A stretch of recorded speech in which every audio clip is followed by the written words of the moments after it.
let's go to the second topic. So just now, actually, we already mentioned a little bit your experience during World War II, right? So the first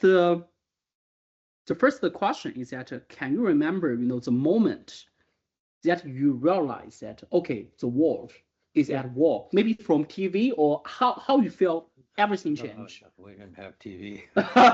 Audio. Or radio. We didn't have radio then either. How you know that? I went to school the next day, and the boys were talking about it. Harbor attack, right? The Pearl Harbor. Pearl Harbor. Yeah, Pearl Harbor. And so then I went home and talked to the folks, and of course by that time they had heard it from neighbors and stuff. So, and that concerned me a lot because I was, like I say, I was only 9 years old. And yeah, I mean, of course, you heard the news from school. Yeah. People discuss about it. But as a 9-year-old boy, can you really feel everything changed? Can you understand what is a war? Yeah. I think it's something hard to understand. Yeah. Well, our family, my mom's family, were in the Civil War. That was. Oh yeah, 1800s. 1800s. Yep. Yeah. And the Lampsons, their names were. 155 Lampsons fought for the North, and 17 fought for the South. Okay. Yeah, they fought with each other. But war was they understood. Yeah, so which means that you already get some understanding about wars based on their conversation. Yeah. Right? When they talk about Civil War, as a little kid, you listen maybe to some of their conversation and have a little bit sense, right? Yeah. Yeah. And then after I got out of the Air Force, I became interested in my family's history. So then I studied. In fact, Nathan was back east then, and we went to visit Civil War battlefields. And we went and visited a field where one of my uncles died. So one of your uncle died in the Civil War? Yeah. Okay. Maybe in his 20s, I guess. Yeah, probably. But he had a family because they said he got up and when the bugle, he was told by the doctor he didn't have to go to war. Because he has a family to raise. No, because he was ill. He had been injured on the previous battle, had infection in his shoulder. And they said when the bugle blew, though, he reacted. And he got up and he looked at a picture of his wife and family, and then went to war and he was killed within 20 minutes. And so he said, we'd like to find his grave. And they said, no, you lost that war. It was Gettysburg, not Gettysburg. What's the name? Fredericksburg. Fredericksburg. Fredericksburg. Uh-huh. The rebels were behind a nice rock wall, pretty safe, and the Yankees were marching right up the hill, and they just were mowed down. And so I said, well, I'd like to find out. Got you. Where's his? Yeah. And they said the Yankees got thrown in a hole and buried. The rebels all have the graves out here are all. Yeah, it's hard. It's almost impossible to find it. There are so many people buried there, I imagine. But then he did. The ranger showed us where his outfit was, and where it was at this time of the day, where it was at this time of the day, and where it was at this time of the day. And then he said, down about where that White House is in town. He said the White House wasn't there then. That's where he fell. That's where he was killed. Okay. So I was really interested, and then I have a whole book on all of the Lampsons that were in the Civil War. Gotcha. Yeah. So history has become important to me. Yeah, because when your family member is related to that history, then it's not history to you. It's some family. That's right. Family memory. Yeah. Family memory. Yeah. And I get it. So Mm-hmm. This is my mom here. She was a pediatric nurse. She Pediatrics. took care of babies. Oh, got you. She deliver baby?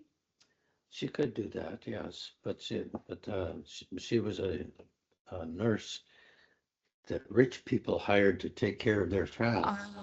Understand. It's more like a private Yes, nurse private nurse. for little baby, several months or Yeah. several years old, something Yeah. like that. Got you.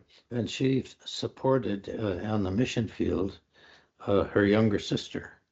Their younger sister sent that to her, and her younger sister died in Paraguay the year I was born. Okay. So we have a history of missionary. Okay. And Gary, Nathan, and Don, and Got you. yeah. Then Nathan, when you are young, have you think about joining the military?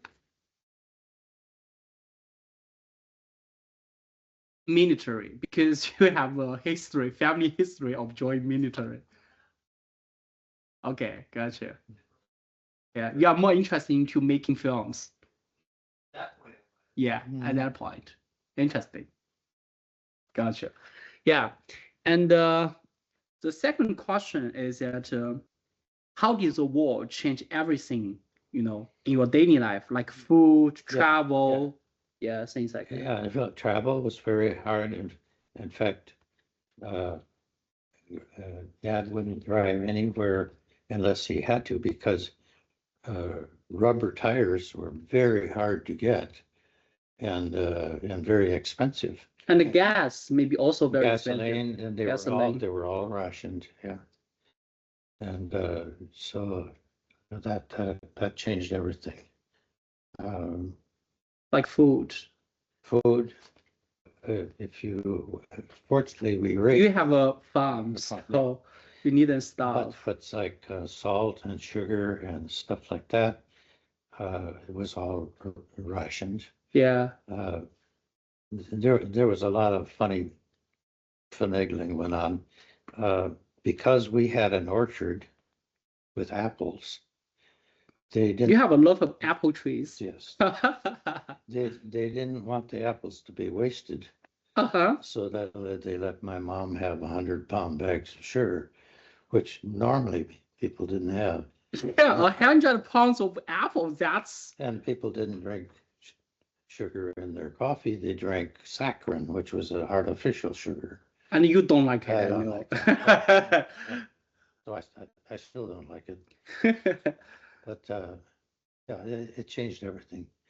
And you go to the store, and anything you did buy, you had to have the money, and you had to have the voucher. The voucher, yeah. Stamp. Yeah, I think that's pretty familiar to us. When even let alone my grandparents, even my parents, I think that when they are younger, they have voucher. Yeah. Right. So when you want, let's say you want to buy a pound of potato, you need to pay for the money, but also you must have the voucher. That's right. Yeah. You must have both of them to get what you want. That's right. And the voucher is given by the government, I think, based on how many people have you. Yes, that's right. We had what's called stamp books. Each child would even have a book. And yeah, that's everything was affected. And when we went to our relatives, we would take food with us because we had all the food in the. But they may starve a little bit. Yeah, they would be hungry for instance, butter. All we had to do was put a note on the milk can in the morning when they come to pick up our milk to take to the cheese factory. We'd say we need a quarter pound of cheese and we need butter, and it would be on our can the next morning.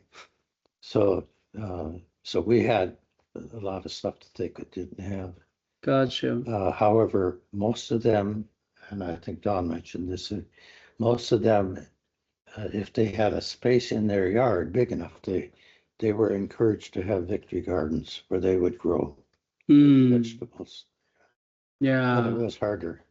Yeah. And then do you know some friends or someone during World War II, they starved to death? No. No. People just feel hungry, but no one Well, but, die of. well, without I food. wouldn't say no one in big cities. Maybe Oh yeah, I mean, somewhere. based on your, No, no, our got you, neighborhood, people around you, you would feed somebody else rather than let them die. got you. Yeah. Yeah. But if the situation is really bad, when everyone is starving, Yeah. right, then people cannot help each other, right? Yeah, that's right. Yeah. But When on the farm, it's very, very much noticeable. yeah, I think that's a good part for live in the countryside. You grow things. In big cities, I can imagine it's hard. Right. And also the big cities, the connection between people is not so strong. Not so good. Right. Your labels that you may even don't know your labels. They die in that's their right. home, and you have no idea. That's right. Yeah, got you. And the last question under this topic is that is there specific, event or moment that in your memory during World War II, which either may be inspiring or very tragic? Because, for example, Well, yeah, whenever you drive to town and look in windows, you would see stars. stars. Yeah, stars, and blue stars meant I have three sons in the military. If it was a gold star, it meant that one of them was dead. It was killed. So people will put that in their window. yes. So in your family also put several blue stars on your window because you have several boys. No, none of us were in World War II. Oh yeah, that's Korean War. Korean War. Yeah. And I think they did that in the Korean War too, but I don't know what they did for me. Yeah, you are not at home. Oh, that's how you feel when you see, all those windows have blue stars, golden stars. It hurts. And then, for instance, we came home from school one day, and we told my dad, the teacher was out of sorts today. We don't understand. She was short with us and just didn't seem right. Her children was killed in the war, or No, her boyfriend was not killed, but he was injured. Okay. So he said, your teacher's boyfriend was severely injured in the South Pacific. And so then we understood why she. Yeah, that's yeah. Especially, yeah, it's even today, if you have someone boyfriend in the military, right? It's even today we have so many, phones, all that stuff, but in a war, it's still hard. It's still hard to connect. It's Yeah, we didn't have phones then. of course. Yeah. But even you have phone during the war, it's impossible. I don't think the soldiers can use the phone. I don't know. Maybe, yeah. Well, during the war, particularly if you were overseas, sometimes you could have a ham radio, and somebody send a message to the United States, and then that would be printed out and sent to your parents, that sort of thing. Got you. Yeah, and I think that it's I can imagine, the scenery you see, the stars, blue stars, golden stars. It's really a sad scenery. Okay, so let's go to the third topics.